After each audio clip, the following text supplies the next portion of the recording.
Let's rock and roll. Buckle up. This is Musicians and Beyond, where we bring you the backstage info on the life, lyrics, and long journeys of the music industry. We had an incredible guest last episode. It was Erin Bonney. She's a singer, songwriter, multi-instrumentalist. She's an instructor at Berklee College of Music. A lot of fun, very great vibe she brought in. Some great stories, good storyteller. So if you haven't seen it or heard it, go back to our last episode, please, of Musicians and Beyond, and check out Erin Bonney. You won't be disappointed. And there's some things she gets into that you're really going to be blown away about. So it's a great episode to check out. And today is going to be an incredible episode. I met this guy a couple of months ago at Seacoast Idol, and he was numero uno, number one. It's Tyler Levs. How are you? I'm doing well. Thank you. Thank you for having me. I appreciate it so much. Yeah, you've done a lot since the Seacoast Idol. Yeah, yes, I have. Yeah, Been all over the place. Was that kind of a boost in your career? I would say so. Yeah, it's been just fun getting some of the connections and getting to meet some fellow musicians, singer songwriters. The final was fantastic. Eloise and Preston were are fantastic musicians. Big shout out to those two, and as well to everybody else in the competition. Like, it was just a lot of fun. And so since I've had a couple opportunities with Magic 106.7, there's supposed to be a video thing happening at some point as well. We'll figure out that detail, and obviously winning a little money helps. Always helpful. In the it was career. more than a little bit. Yeah, I mean, it's $1,500. You can't complain with that. That was awesome for doing what you like to do. Exactly.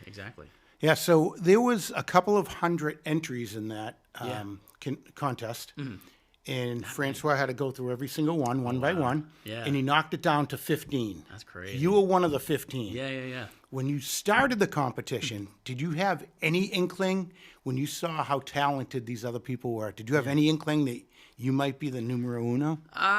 Not really, honestly. Like, I just had no clue where it was going to go. I know I've done a couple of these things in the past, and at some point, everybody's so talented, it becomes, somebody's opinion on who's the best at what. So, I mean, I would obviously say that even though I won the competition, on any other given night, who knows? Like, it could have been 3 different people there. I said that in the semifinals, like, it was, top 6.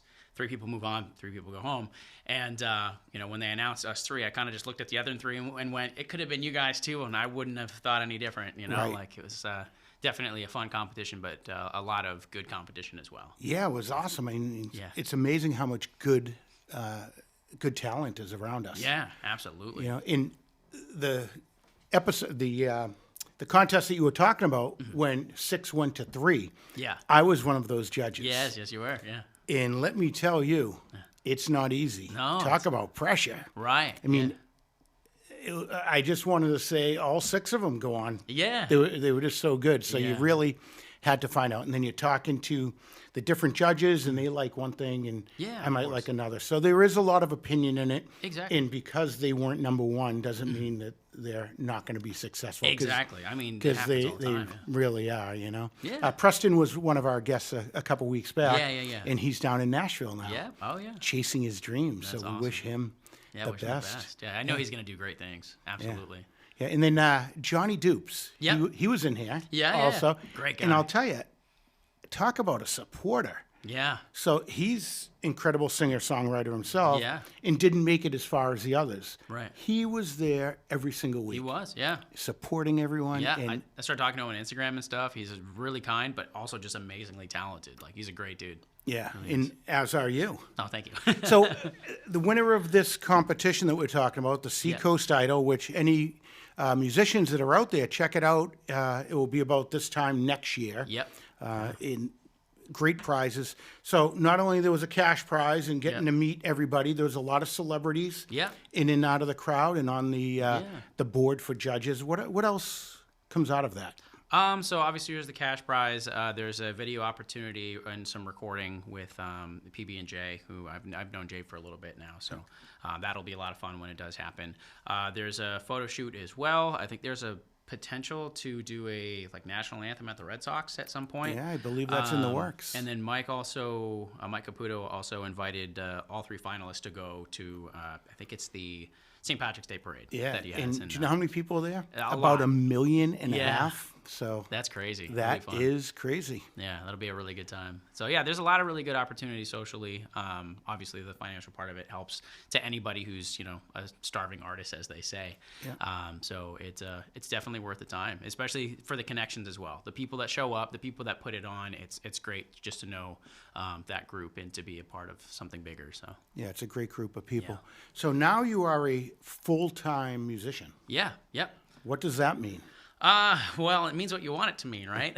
I've been doing this now since 2019 is when I officially went full time, and then COVID hit. I was doing a lot of stuff online. That's a whole story. So for me, it basically just meant, can I make as much money as I was at my full time job that I was in? And so within that first year, it started to kind of pick up, and so I continued doing what I was doing online. And then as COVID kind of ended and the world started to open back up, I went into more live gigging. But I still do some stuff online. I stream here and there on a website called Twitch. I also post that to YouTube as well, so the live stream will be up, and then it stays up for indefinitely afterwards. So you basically just see the interaction and stuff for the 3 hours that I may have been online, but it's posted as a YouTube video. Nice. So, yeah. In Twitch alone, you have tens of thousands of hours under your belt. Oh my That's gosh, yeah. So crazy. I think I'm almost at the 10,000 hour mark since 2017. So yeah, I put some time into that. That's a lot of time. Yeah, but it's just for the fun and just for the love of music, And the thing to consider too is it's 10,000 hours on stream, but that doesn't count the countless hours I put off stream as well. I've written a lot of songs off stream, so. Right. Yeah. And are you mainly in the New England area, or do you travel outside New England? Yeah, as I'm well? mainly in New England. When I was living in New Hampshire, I was starting the streaming process. So I started to go outside of it a little bit when I was doing the live gigs. I mainly was in New Hampshire for about 2021, 2022. And then as I've done more gigs, I've had people show up and ask about, future opportunities. I do a lot in Maine. I do a lot in New Hampshire, a lot in Mass. And then I'm kind of going down towards like Connecticut and going out to Vermont at some point. And then the other big thing that happens every year is San Diego. Twitch has an event on the West Coast every year. They kind of stopped during COVID, but it's picked back up in recent years. So 2022, 23, I was in San Diego. Actually, sorry, 22 was in San Diego, 23 was in Vegas, and then so last year was in San Diego. This year's in San Diego as well. Yeah. So I'll be playing out there a little bit. So you're pretty much a one-stop shop. You do, Yeah. You'll play restaurants and bars, and Yeah. you'll do family parties. Yeah. You'll do weddings. You do anything. Yes, absolutely. Do you also have a band that's behind you? So no, music for me was like a really personal experience when I started, and we're talking about picking up the guitar at 13. So I make this joke a lot of the time that I've been a closeted musician for a lot of my life. Like I didn't go to school for it. I just kind of did it at home, and it was a thing that a couple of my close friends knew that I did. My parents obviously knew, my family, because I was at home trying to play guitar. I went to college for 4 years at University of New England. It was a med bio program, but I was in year 2 when I kind of just said, this isn't for me. I don't really want to do this. I just want to, go get in the workforce and figure out what I want to do. So I remember sitting down with my dad, and my dad tells the story all the time because he's like, it was kind of a nightmare situation because I sit down with him at dinner and go, hey, I just want to let you know, I think I'm going to, stop doing, the schooling, and I kind of want to do something with music. And he was just kind of like, okay.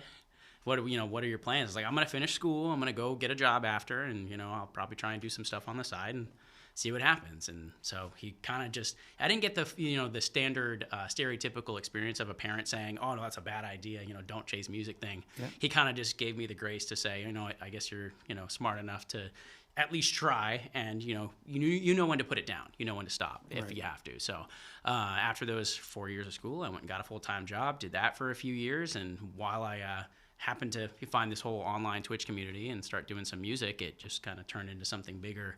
And I would say too that the amount of time I've put into it has probably made me better, much better than I used to be. So it's not like I just woke up one day and said, I'm going to be a musician, and this is, where I am. It's been so many countless hours of just behind the scenes, in a bedroom alone playing music, or, just online playing to a camera. So there's a lot of opportunity for growth in that. Cool. That's great that your family backs you. It's like Tom Brady says, Yeah.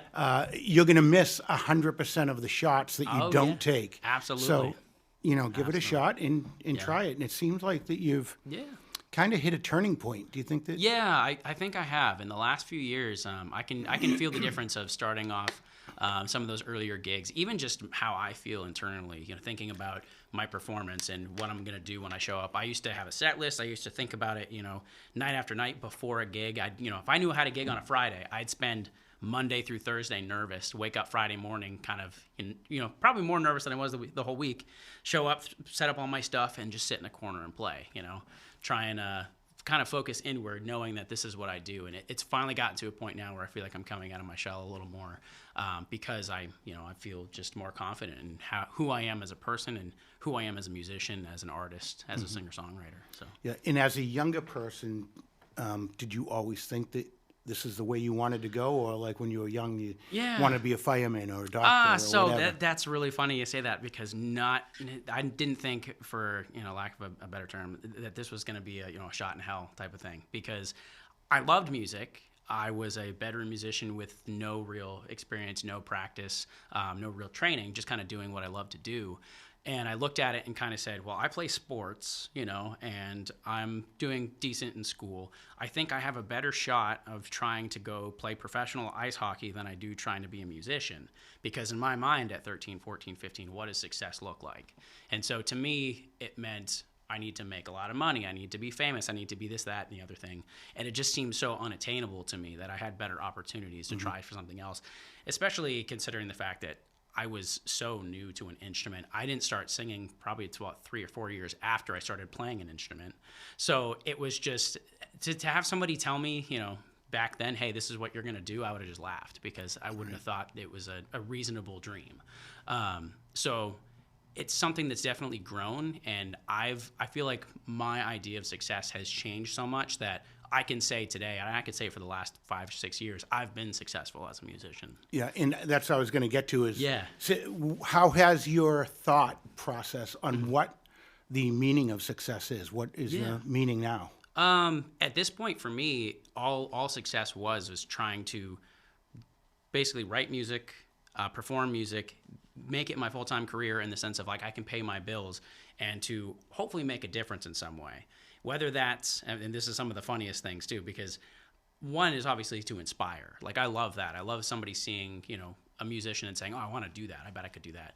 In another alternative way, somebody saying, hey, that guy's not that good, I could do that, is another way to inspire somebody. It might be a little bit more malicious in intent at first, but as you get into it and you grow, I think you understand that music isn't necessarily a competition. Like you're not trying to look at another musician and say, I can play better than that, I can sing better than that. It's more internal. It's like, I can be better, I can do better, just than myself. As long as I practice and I grow, I will get to a point that I can look back on myself and say, I'm better than I was, a week ago, a month ago, a year ago. Right. So it's a very personal process if you let it be. Yeah, so. And if someone is successful and a really good musician, it has nothing to do with you. Right. It doesn't make you better. It doesn't make you worse. Exactly. It's hopefully it inspires you to be better. That's right. That's the one thing. Like I like to watch a lot of different styles and listen to a lot of different styles of music, watch a lot of different artists, and kind of decide in that moment, like, what is it that is the appeal here? What makes me interested? What can I use off of this to be inspired to create something? So cool. Yeah. Let's hear a song from you, okay. Tyler Levs. Let's hear a song from you, and then. Yeah. I want to come back and, kind of touch back on what you were just talking about on inspiration. I want to find out who inspires you to be such a good musician. Cool, thank you. you. Tyler Levs. Awesome, thank you. I'm going to do, this is the song I played first round of the competition. It's probably my most popular song, so weird way to start, but this one's called Struck, and it goes something like this. Summer nights, winter days, falling leaves, budding spring, talking bodies, quiet minds, endless dreams, but this limited time.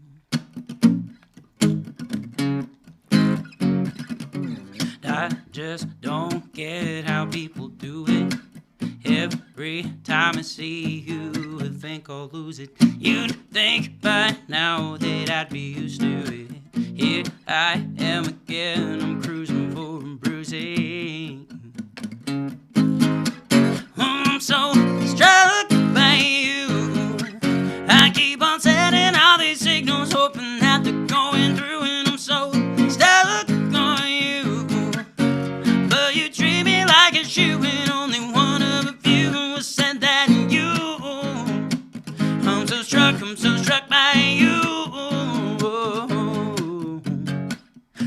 me dumb, call me crazy, just call me maybe. Please tell me you've been thinking about me lately too, 'cause I sure as hell been thinking about you. Lay it out on the line, just tell me what you wanna do. Maybe you just love the games, you don't care about the players. Well, then again, I think I saw you mouth, I'll see you later. I'm so struck by you. I keep on sending all these signals, hoping that they're going through, and I'm so stuck on you. But you treat me like a shoe, and only one of a few said that you. I'm so struck by you. I'm so stuck on you. I'm so struck by you. Don't know, don't care what it is that I've been told. You've got in my heart tightly in a chokehold. Don't know, don't care what it is that I've been told. Please say you, but please tell me I've got your soul. Well, I'm so struck by you. I keep on setting all these signals, hoping that they're going through, and I'm so stuck on you. But you treat me like a shoe, and only one of a few said that you. I'm so struck by you. I'm so stuck on you. I'm so struck by you.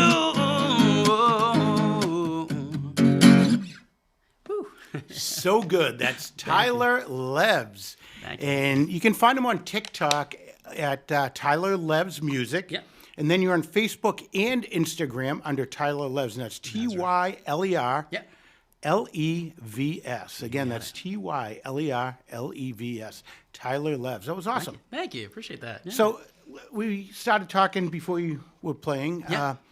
Who is a big inspiration to you? Big inspiration. I can hear a couple of different Yeah. musicians in you, but I can't really put my Okay. finger on it. Maybe a little Bruce Springsteen, a Yeah, that's fair. I like that. So I grew up listening to a lot of classic rock. My dad was into a lot of different stuff. I would say like the standard classics of like AC/DC, Pink Floyd, Led Zeppelin, that range. But he also listened to a lot of softer stuff as well. Like, and I didn't really think about it until I got a little older. There's a bit of like Jackson Browne. I just randomly started playing the song by Free, All Right Now, that type of stuff. So it's Okay. not quite as heavy, but then there's like Metallica and Megadeth and all that. So I kind of went on a route of being really influenced by metal. And fun fact, one of the first songs I ever learned on guitar was Beautiful Things by Marilyn Manson. It's a guitar riff that's very fun and not terribly complicated. So if you're looking for something easy to do, good place to start. So I kind of went down this rabbit hole of very, very heavy music. But as I had said earlier, the singing part didn't really come till later. So I'm 13, 14, 15, really, really invested in all this hard rock stuff. Yeah. And at the same time, my mom really listened to John Mayer. So one of the first albums I remember hearing all the way through was the album Room for Squares. It's one of his very, very first like commercial albums. And I loved the album. I thought it was fantastic. And it was so different than all of the stuff I was listening to at the time, because most stuff in that era is very rock band centric, 4 or 5 guys, drummer, bassist, guitar player, singer, and it's a whole collective. Well, as I said, music for me was really personal. I didn't have anybody to share it with. Nobody in my family is very musical. I didn't have very many friends that were really interested in music. So it became this very introspective, like, this is a space for me. So seeing a guy like John Mayer and going, oh, he's the main thing. He sits down with his guitar and he, sings his songs, and he's just one person. Like, maybe I could do something like that. So I did a lot of the stereotypical acoustic campfire songs for a while, of like Goo Goo Dolls stuff or Matchbox 20. There's a song by Snow Patrol called Chasing Cars. It was the first song I ever learned to sing and play all the way through. Wow. So it was a lot of like this very polarizing ideas of what music is. And then as I got older, they kind of intersected. So I kind of had all this very hardcore metal stuff with this singer-songwriter acoustic vibe. And as they slowly joined, I started to hit everything in between. So like I like pop music, I like rock music, but I also like country, blues, singer-songwriter. I went through a rap phase. Like I just really enjoy music. A little bit of everything. So I try to do a little bit of everything because in my theory, music, no matter what genre, is saying something and has a purpose. So if you can find the things that you enjoy and that influence you, you naturally put together this whole collection, this whole amalgamation of techniques and become your best version of a songwriter. So for me, it's all over the board now. I could definitely list a couple like favorites at this point. Like I do a bit of Ed Sheeran, I do a bit of Chris Stapleton. Taylor Swift stuff is great, very pop, but the singer-songwriter story is so authentic there. There's obviously classics. There's Fleetwood Mac stuff I still do. I do a little bit of James Taylor as well. Wow. So I play a lot of music. Vast array. Yeah, I like to just kind of get that scope, and I'm always looking for new stuff as well. So as you're telling me this, I can practically see our producer Dane in the back smiling because he is loves the heavy stuff. Yeah. And it's probably a great time to thank Maeve and Dane behind the curtains here absolutely. to, Thanks, guys. make you look good and make me sound good and all of that. So we really appreciate what they do here at WinCam This camera Studios. rig is unbelievable. Thank you, guys. It's so cool. So thanks. So you had said that a lot of your friends weren't into it. Yeah. Did you feel isolated as a kid because you weren't involved with like these cliques? It was interesting because I would say, based on like the outside of where I grew up and what I was doing, it looked like I would be a jock or I would be a popular person. And the funny thing is, thinking about it, I may have been. I don't know. Because what I enjoyed, like I played sports. I played ice hockey. I played soccer. I played a little lacrosse until my high school didn't have it as a sport. So I pretty much took my spring times off. But my senior year, I was a captain of our soccer team. I was a captain of our hockey team. And I had a good little connection in some of these like jock circles, but I didn't really have that many close friends. Outside of this whole different world I was living, I was kind of nerdy. I was into some video game stuff. I was always into, some TV related stuff as well. And this whole group of friends that I chose weren't people I could really hang out with often. And then meanwhile, while all this is going on, music is sitting in my back pocket. The closest thing I ever had to playing with a band, I filled in as a bassist for one show and then just never really played with them again. It was terrifying because here I am playing an instrument I don't normally play. I practiced as much as I could to, get this whole thing down. And it just never really worked out. Like these guys had their own full-time bassist and I filled in for one show and they're like, okay, we're good. Like, he's back. So it was like never really went any farther.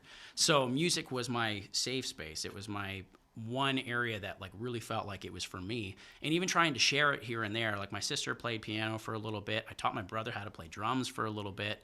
And then I had a small group of friends that would occasionally pick up an instrument, and I realized it was different because they'd pick up an instrument and they'd play for a week, and try and get it down.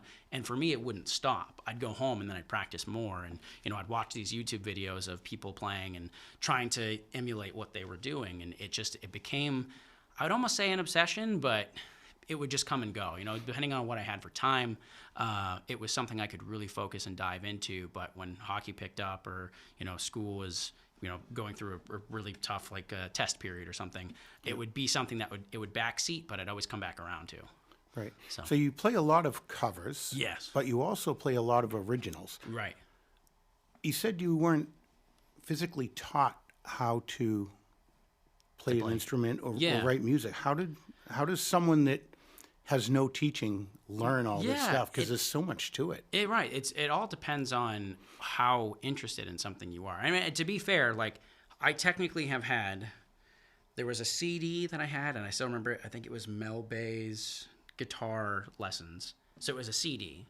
So you could basically do it at your own pace. So it was a simple thing. Of here's how you hold a guitar. Here's the starting chords. And so I watched that for a little bit. And actually, to be fair, That's why I hold my guitar like this, if anybody's ever wondering.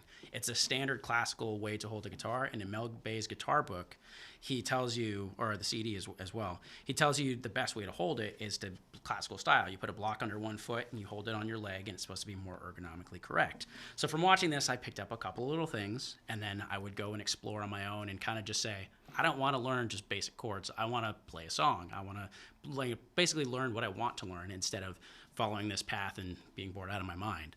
So then my freshman year of high school, a similar thing happened where it was a guitar course through my school. So I would show up, for I think it was 60 minutes, 90 minutes a day, and they'd tell you, all right, here's how you read music, here's the basic chords. And I did the same thing, which I regret so much. I wish I would have stayed in it because it would have been another class during school where I could have played music. And there was just a period at the end where I had to perform in front of people. Like we had like a talent show at the end, basically. And it was like, all right, do what you want to do, pick a partner and you guys can play a thing. Terrified, absolutely hated it. We suffered through it. Like I suffered through it. We played Wake Me Up When September Ends by Green Day. And I was like, nope, I'm done. I'm not doing this again. I just want to play songs. I just want to learn stuff, and I want to go do it at home at my own time. Yeah. So I basically just went home, started practicing stuff, picking out some songs that I thoroughly enjoyed, started singing along while I played them, and tried writing some stuff here and there, but I didn't really know what I was doing. And it became all right, well, I'm the only person here, so if I want a singer, I have to learn to sing. So I started teaching myself that while I played chords and did, the whole. So originally it was nerve-wracking for you. You had stage fright. Oh, yeah. And I had it for many years. How the hell do you get over that? You do a lot of mind tricks, and you just do it. You have to basically get out there. It's called exposure therapy. Yeah. You get out there and you feel uncomfortable, and you do it over and over and over again until you feel less uncomfortable. So believe it or not, I have stage fright. Yeah, do you? Yeah, I really do. And you can't tell because of here, but we have the ability to edit and cut, and you have these great people behind the curtains here and all that stuff. But anything formal in front of a group is a little difficult for me. It seems to me too that we're in the same team of people tell us we look like we're comfortable. That's I get told that a lot. I'll tell people, I was really uncomfortable during this thing, and people say, "Oh no, you looked fine. You looked like you were very comfortable. You looked like you were at ease." And internally, no. If I could just like open up and show you what's happening on the inside, you'd be like, "Oh wow, that's not good." Right. So you seem very natural with it. So I'll give you that, especially because I'm seeing the unedited version of it too. That's true. So. Awesome. Well, let's hear one more song from Tyler Levs, and. Then we'll chat some more. So, ladies and gentlemen, without further ado, here is Tyler Levs. This is where that moment I get to say I've written a lot of music, so I don't know what I'm going to do. None of this is planned, I guess. This is one I technically have unreleased. Right now, it's probably one of my more popular ones. I will get it out there at some point. I'm still working on. There's two versions of this song. So there's the loop station version / production version, which for those of you who don't know, I use a loop station, which basically little pedal on the floor, you hit a button, you play a little bit, hit the button again, and it repeats itself. So I wrote this song on the loop station, and so that's what kind of created this whole big production version of the song. And then on my streams, I started playing this more relaxed acoustic version of it because it works better as a solo musician, solo artist. And then I went out to San Diego back in 22. And we're doing a video series, so I wasn't going to play with a band. I wasn't going to do a big thing. So I made this version specifically for this little series. So it's called Mr. Wishful Thinking, and it's very relaxed. Hopefully you enjoy it. It goes a little something like this. I know I'm gonna. Yeah. Thank you, John.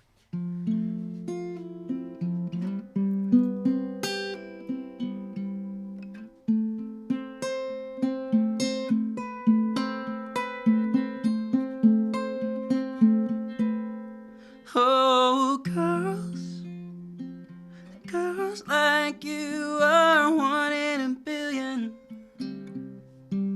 Oh, guys like me are a dime a dozen.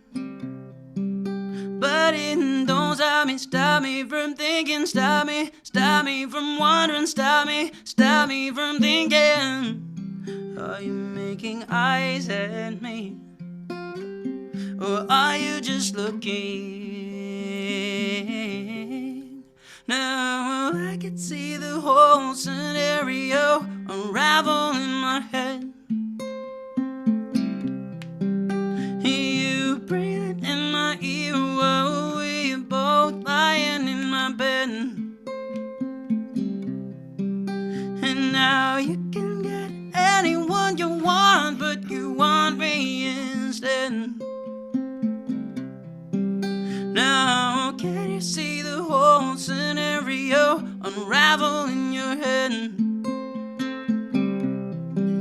Won't you call me? Won't you call me? Mr. Wishful Thinking, won't you call me? Won't you call me? Mr. Wishful Thinking. Now I don't wanna break your heart, I just wanna make you breakfast. Now I just wanna write you a love song and play it in my set list. Hurting, don't stop you from thinking, stop you from wanting, stop you from thinking it, that I'm making eyes at you. But it's exactly what you know you want.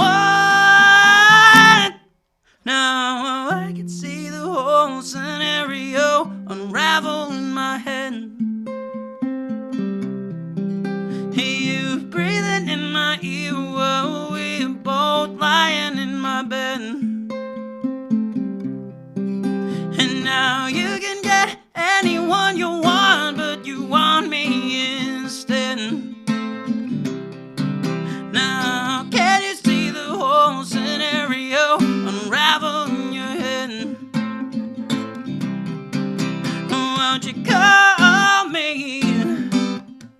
Won't you call me? Mr. Wishful Thinking, won't you call me? Won't you call me? Mr. Wishful Thinking. Yeah. Oh.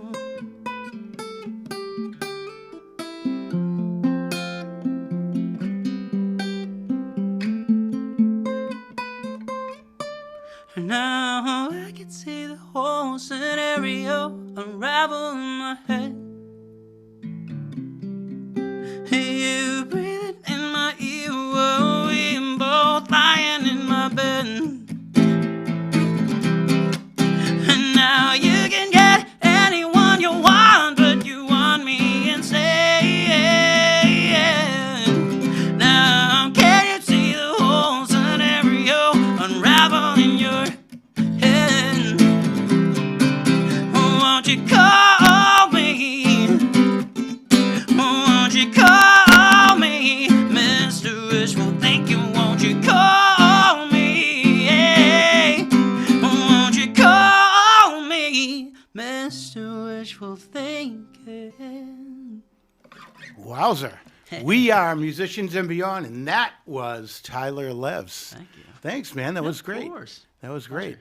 So let's talk a little bit about this guitar. Yeah. It's a great sounding guitar, but it looks like it has some battle wounds and scars on it. Absolutely. Tell us about this guitar. Yeah, so I got this right before I started doing online streaming. So I had an older guitar that I didn't really use a whole lot, and I'd known about this instrument for a bit, the Martin LX1E. Ed Sheeran used one kind of early on and then got his own signature. So I knew it had a good sound. There's a reason he chose it, didn't really know why. So I was like, all right, I'll go check them out. So size-wise, it's perfect. It fits in the passenger seat of a car. And so I knew I wanted something smaller just for traveling. On top of the fact, it's a budget instrument. This thing was probably about $450 back when I bought it, whereas newer Martins and the more full-size ones go, $600, $700, $800. So I didn't have a whole lot to spend, so I knew this was just the smarter economic way for me to go. Very efficient, anyway. So I tried out the Baby Taylor and the Baby Martin, this guy. And when I went into, it was like just a Guitar Center, plugged him into an amp. This, for some reason, had a more full sound through the amp. So I was like, this is the one I'm picking. I'm definitely going with this. So after a couple of years, I started doing the streaming stuff. I started getting into the looping as well. And ever since, I've gotten a lot of compliments on the sound of this instrument because of the pickup that's in it, which is unfortunate. You guys don't hear much of it, but when you plug this in, it sounds like a full-sized guitar. So I continued to use it, and now it's just my comfort instrument. Like the size of it, the shape of it, it's just the feel is right to me. So I've continued to use it for many, many years, even though I technically have a bunch of guitars now. I use a green one specifically. It's an Ibanez for my duo. I use... I have a classical style that I use fairly frequently as well. I just bought another one that's specific for a certain tuning, but this thing is just where I'm comfortable and what I enjoy. So I've used it all over the place. It's traveled with me from Missouri to Texas in the car. It's come with me to the beach. It smells a little funny now because I've beaten the heck out of it. And the looping stuff when I started, just as like a visual, was a lot of backbeat. So it was a lot of this. This is kind of slap style. So that's kind of this wear spot at the bottom. It's from basically hitting it. And so over time, the instrument started to wear out. It started to obviously look the way it did. And then I just kind of said, well, you know what? It's mine. Let's make it, something that means something more to me. And so I had friends and family just kind of do like either initials, signatures, something of the sort. So that's what's all over it. Awesome. It's all people that are important to me. So That's great. Yeah. That is great. It's a good piece of memorabilia for you. Yeah, at this point, it's a signature thing. It's like if people are going to see me, you know that there's this little guitar with a little sticker and all the little signatures. And every time you pick it up, it probably has a place right in your heart. Oh, exactly. Yeah, it travels really easy too. It's very efficient, and it just worked out really well that it's the thing that I became comfortable with for many reasons. So. Awesome. Yeah. You mentioned that you have a duo also. Yeah, I do. Yeah. Can you tell us a little bit about that, and who is the duo partner? Yeah. So my duo partner is Joliet 4. She lives in Missouri, and we started working online through Twitch, the website that I've been streaming on, back in 2019. So we met through a mutual friend who was hosting a singing competition. And so we were both obviously involved in, I think it was like a semifinal situation or a final situation. Yeah, I was a finalist. And so it was a top 10. And so they go through one song, and my now duo partner shows up and does one of her own original songs. And by the end of the song, I'm sitting there just kind of going, holy, like this girl won, who's going to win second and third place? And so she did end up winning. But then she reached out to me afterwards through email and was like, hey, do you want to write some music together? I see that you're a singer-songwriter. And so my thought was like, this girl's way too good to be working with me, but I'll try. So I don't know what she sees, but she'll argue that it's potential and that things have just gone really well, and like she liked the voice and the songwriting style, so on and so forth. So we wrote our first song in 2019. It's called Caught Up. And we ended up, well, technically 2020 is when we actually started working on it. So we wrote one song. We wrote another one that she recommended, just kind of went back and forth on. And now it's a little fun duet style called Let's Begin. And then we had some other projects we were working on in the background. And so 2022 came around, and we really started seriously talking, like, what is this going to take? Like, what do we got to do if we want to make this a full-time duo? And so we kind of went back and forth and trying to figure out what the scene was going to look like. I was really just getting into, the live gigging. And from all the contacts I've made and, all the opportunities I've been getting, it turned into this idea of like, all right, here's our budget. Here's what we can do. Like, as long as we can pay for flights, we can try and start doing stuff in person and see where it takes us. And so 2023, we started our official band called Mutual with a 4, so it's MUTU4L, and we make the joke all the time. It's so you don't get, Liberty Mutual Insurance or mutual insurance. There's the two of them. There's a lot of things involved with the word mutual. So we kind of separated it and used, a moniker from Joliet 4 is her name. So kind of threw that in there. And since 2023, I've been getting her out to New England about once a month. And it's been basically hunt around, try and find at least one gig that's going to pay for a flight, and then try and do everything else around it. And so in terms of a business, it's worked out really well. Like, how our cool partnerships, is that? Yeah, it's been a lot of fun, and it's been very inspiring because like I get to work with somebody who inspires me a lot to do what I do. I would say she's probably one of the most influential people for music for me in the last like 5 or so years, specifically because of how much she's pushed me to grow as an artist, as a singer, as a songwriter. So Wow, that's crazy. That's like throwing a dart. Yeah. And you don't know what you're going to get. Yeah, exactly. And it's great. When you guys first met, was it instant gelling? Did you guys Yeah, so weirdly enough, we met in 2019 specifically online. So I had seen what she looks like, she's seen what I look like. We hear each other, obviously we know what our sound is, but we didn't meet like in person until San Diego in 2019. It was my first TwitchCon, so I flew out to San Diego and walked around a little convention center. She was involved in what they called StreamStar through Twitch, which basically was like a karaoke style game. People put up their song and tried to get into this competition where you got to perform at Twitch on our main stage, which it was in front of thousands of people. I don't know the actual number, so I don't want to be incorrect.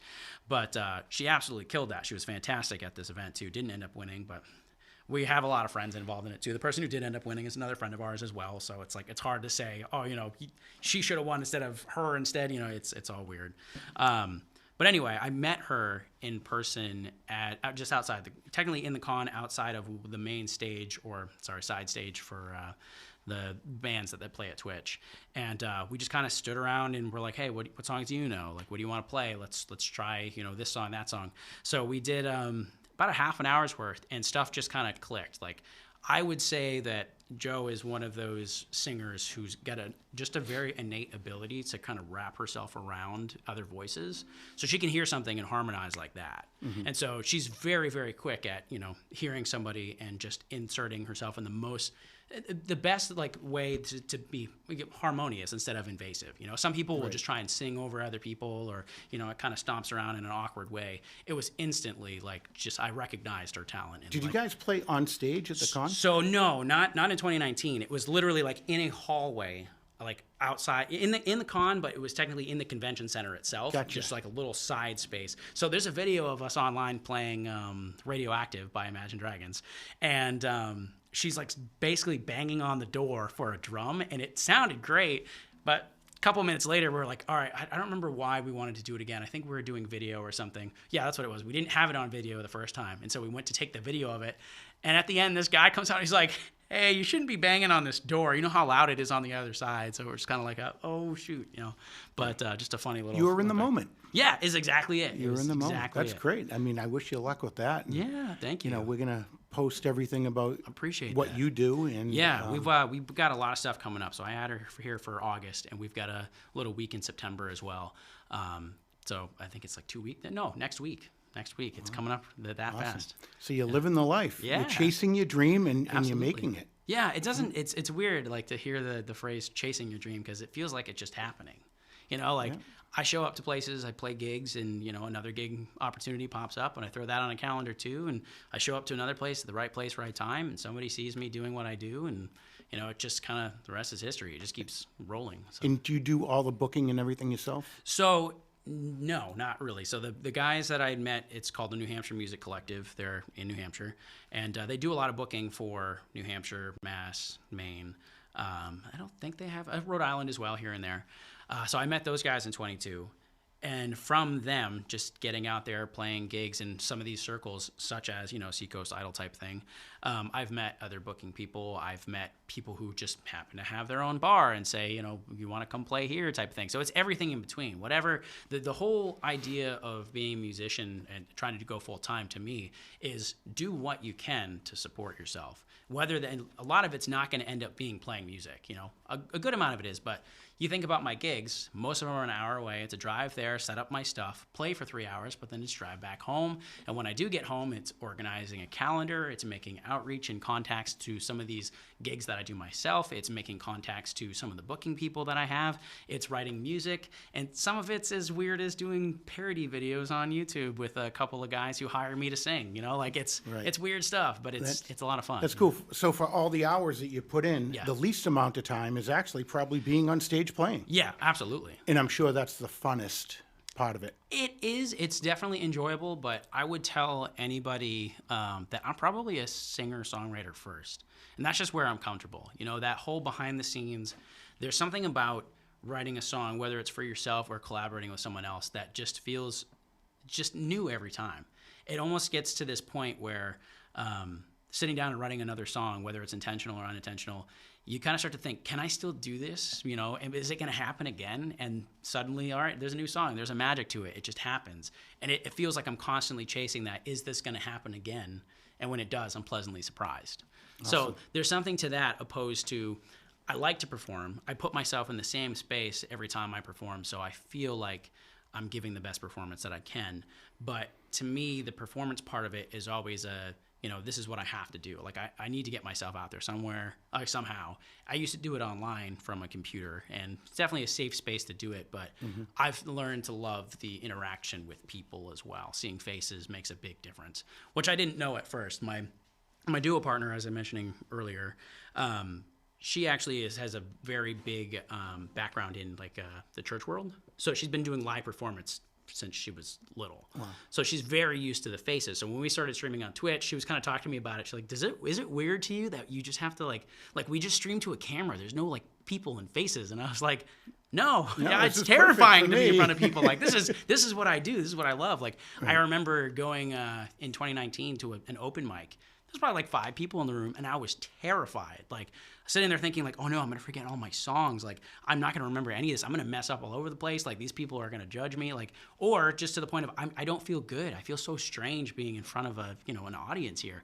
Meanwhile, a year and a half later, I was on the front page of Twitch in front of 20,000 people. Wow. With no care in the world. I'm like, I'm going to stumble all over myself, look like an idiot, but this is what I'm used to. That's awesome. So comfortable in that space, Yeah, keep chasing it, man. Yeah. Keep chasing it. Absolutely. So on top of the social media that we talked about, yep. You have a website, tylerlevs.com. Yes, I do. And you can find out where Tyler's going to be playing. Yep. You have a huge store that you can get everything. Oh, yeah, fourth wall. Shirts and hats and slippers. I don't know. There was all kinds of socks and stuff. Socks, there was all kinds of obscure things. But that's cool that you're doing that as well. And you can have links to some of your videos. Yep. And, we've talked about it before. These musicians work really hard. Of course. So show them some love and download their music. You see them playing in a bar or a restaurant. Don't be afraid to reach in your pocket and throw a few bucks in there. Before we have Tyler go, I have to have him play one more song. Oh, you got it. So let's hear Tyler one more time. Ladies and gentlemen, musicians and beyond, Tyler Levs. John, yeah. All right, so this one is kind of one I have to do. This is probably the most popular song I'd done for a period of time. It's more of a in-your-field singer-songwriter type thing. So the story behind it, I was streaming in 2019 on Twitch. I had just decided to go full-time.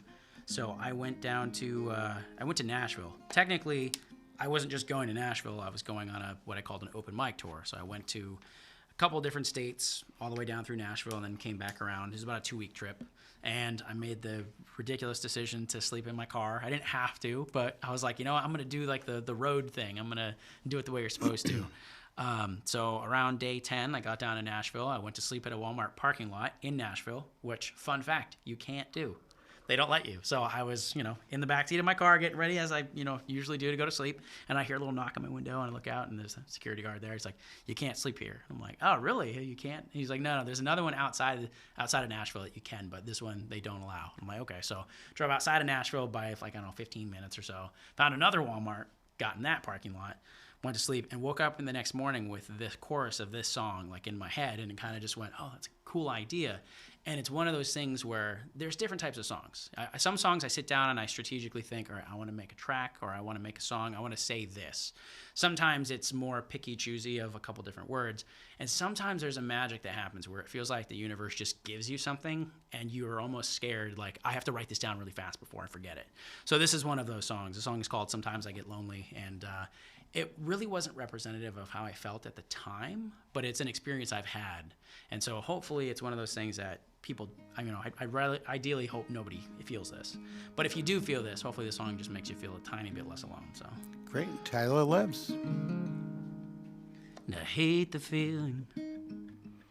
It gets hard to explain. Like I'm drowning in a puddle. If I stood, I'd end the suffering like an island.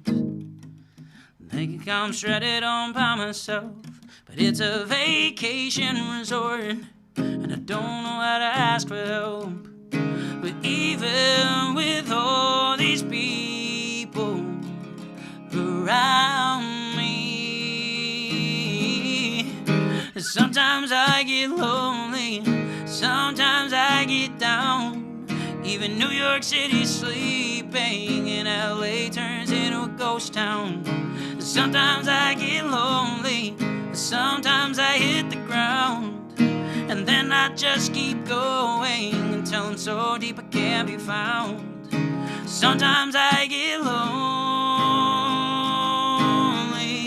and I do it to myself. I'm in a parking lot, surrounded by a sea of parking spaces, but the doors don't open for 3 more hours. It'll be filled with unfamiliar faces. Is anybody out there? Are you listening? Alone in my car, 'cause no one hears a thing. Sometimes I get lonely, sometimes I get down. Even New York City's sleeping, and LA turns into a ghost town. Sometimes I get lonely, sometimes I hit the ground, and then I just keep going until I'm so deep I can't be found.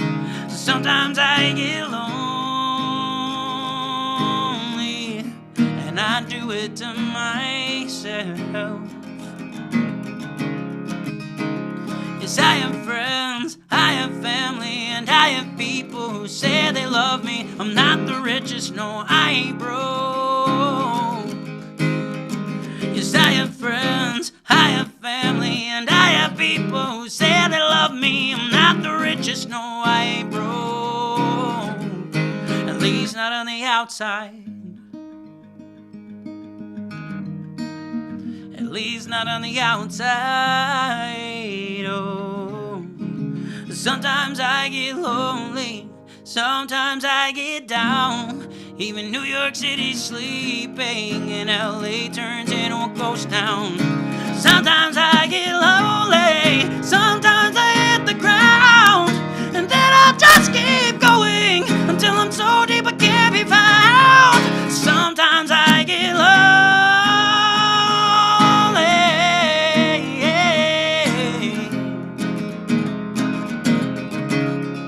sometimes I get lonely, and I do it to myself.